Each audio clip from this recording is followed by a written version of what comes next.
Romilly Nadju, thank you very much for your time this afternoon. Look, your report covers a lot of ground, from road, rail, water, energy, as well as social infrastructure like schools and hospitals and so on. What needs addressing most urgently when we look out over the next 10 or 12 years? What would be the top priority?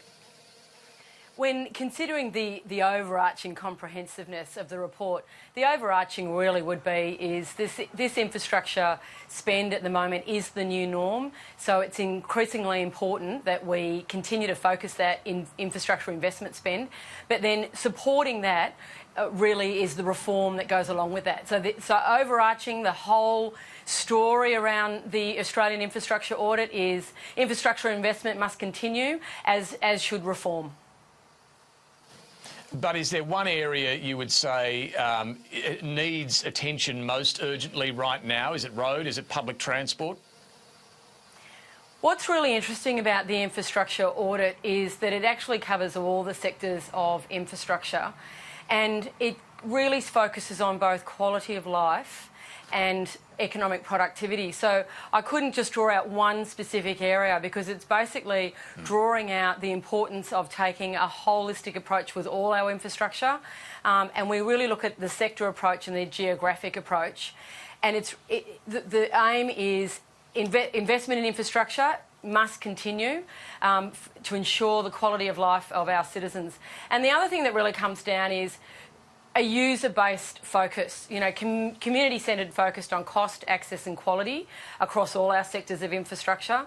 And so that's really important depending on whether you live in Sydney, Dubbo, Arnhem Land. It's really, what does the infrastructure mean for you? What's its impact on you, and how does it impact your quality of life? So the message really is infrastructure is really important, and we know that because we have two cabinet ministers who have a responsibility for infrastructure, and the federal government's committed $100 billion over the next 10 years. So the message really is infrastructure is the new norm, and it's important that we keep it in focus. Look, your report makes the fascinating point that urban fringe sprawl has more or less come to an end in most of the major cities. I think Perth, is the exception here. But for the others, the growth in our cities is now infill. We're talking about higher density living closer to the cities and around transport hubs. Can I ask, how does that change the sort of infrastructure that we need? Governments really need to adapt to this changing 70-year dominance away from the outer edge to the inner edge. And the reason being, as you've raised, is around either, people are moving to where transport hubs are, user preferences. When you look at the younger generation, they no longer want a vehicle, so they want to be close to a transport hub. But that means then planning integrated with infrastructure is crucially important, because that's where that congestion and overcrowding will occur. We are getting population growth where these transport hubs are. So that decision making and the integration between planning and infrastructure is really important. Does it also mean less focus on road funding, more on public transport, if we are going to see that trend towards infill in the cities continue? It's a balanced around funding when it comes to road versus public transport, because public transport is also buses. And in some jurisdictions, such as Adelaide, the bus network is crucially important. So there really is a balance there between road and rail. There is an increased need for both road and rail. But as I've said, buses are just as important. On the Northern Beaches, for instance, the B line has been an incredibly important project to open up opportunities for people up there, and that's the bus line. Now, energy, you don't pull your punches here. You do note that energy costs have gone up some 50% since your last audit because of, quote, an absence of decisive federal leadership and a lack of certainty on energy and emissions policy. Do we have that certainty now? What's incredibly important is that the audit identifies what the challenges and opportunities are, and the importance of a uniform energy response and policy, and taking into account that we are in a transition when it comes to energy is considered by all levels of government. So that's called out in the audit. The other area that we call out is the fact that 21% of electricity is now from renewables. So the opportunity is we need strong energy policy, which we call out if we're going to meet our Paris targets. But that's what I'm asking. Do we have that right now? The audit really identifies what's required to meet that. So it's incredibly important that the government maintains its focus on a uniform energy response to try and achieve that. That's what I'm asking. Do you think we've got that now from the government? Do we have a clear position when it comes to energy policy in Australia? When it comes to energy policy, we really need to ensure that there is a unified position, and that's one that the industry and community are asking for. But you don't think we got that right now? The audit calls for reform in energy, and so that's an area that we call out and needs to some focus. All right. Look, electric cars too. Your report says within 10 to 15 years, it is possible that 1 in 3 new passenger vehicle sales will be electric, largely because we're going to reach a tipping point in 5 or 6 years where they just become a whole lot cheaper to buy and run for most Australians. Now, one of the great concerns you note in the report is this anxiety around the lack of charging stations in Australia. Is enough being done now to prepare for this future when it comes to investment in the charging stations that will be needed? This is a really important area, electric vehicles and also autonomous vehicles. They are coming and we need to prepare for it.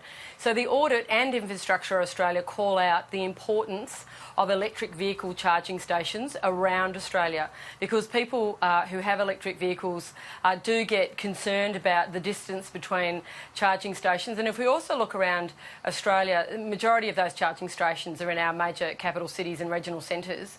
And so that means that they're in regional, remote and rural Australia. Focus needs to be on charging stations. The federal government is starting to do work and research into this area, but we need to accept that by 2040, it's been expected that 40% of vehicles in Australia will be electric, and so we need to ensure that both state and federal governments are putting in that planning that's required to ensure that we get those charging stations. Looking at the big picture here, you pointed out today that we have the highest population growth in the OECD. Your colleague then said we actually have lower infrastructure spending, though, than other OECD countries. That seems to highlight the whole problem here. You mentioned the $100 billion over 10 years from the federal government in infrastructure spending. Is it enough, can I ask? Do you think enough is being done? What's interesting and important to note is we have the highest level of infrastructure spending that's ever occurred in Australia, and we have 2 cabinet ministers who are focusing on infrastructure. But is that enough? We got this highest population growth in the OECD. So there's 2 issues. There is a $200 billion pipeline in infrastructure. What's also important to consider is ensuring we have capacity and capability in the industry and government to deliver. The spend, we identify that the $200 billion spend over the next 5 years should continue. So that means we should continue to get these tranche of spending over the next 15 years to make sure we maintain investment in infrastructure. But at the same time, we've also got to be very aware, and the audit draws this out when we talk about the efficiency, capacity and capability to actually deliver these projects. One of the interesting things the audit calls out is mega projects in Australia, which are classified as over $1 billion. There's more of these mega projects, which are really challenging, and that we need to make sure that we're sequencing these projects, and as I've said, that we have the capacity to deliver these projects. Yeah, but just finally on this, I mean, you are in a unique position to be able to tell us as taxpayers and voters how our governments are going in this state and federal. I mean, are they getting it right? How do they compare? Who's doing well, who's doing not so well when you look around the states and when you look at the federal government? So if we draw on international examples, when you look at the Project Island work and the work of the UK Infrastructure Commission, the audit really drew on some of that work. But what was really interesting is Australia uniquely has a very strong infrastructure governance by government. We are the only country that has a federal eye body as well as state infrastructure bodies. So Infrastructure New South Wales, for instance, Infrastructure South Australia. So where we are getting it right is collaboration at a government level around infrastructure. And COAG last week even announced the importance of spending in infrastructure.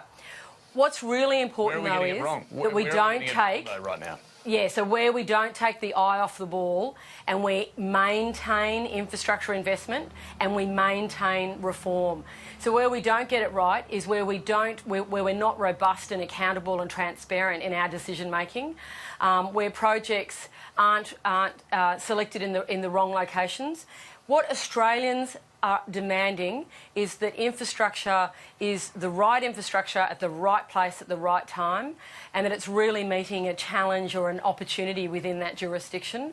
And so that's what we need to maintain our focus on, is that we are building the right infrastructure to meet these challenges that we have identified around congestion and overcrowding on our public transport, for instance. Romilly Mathew from Infrastructure Australia, appreciate your time this afternoon. Thank you.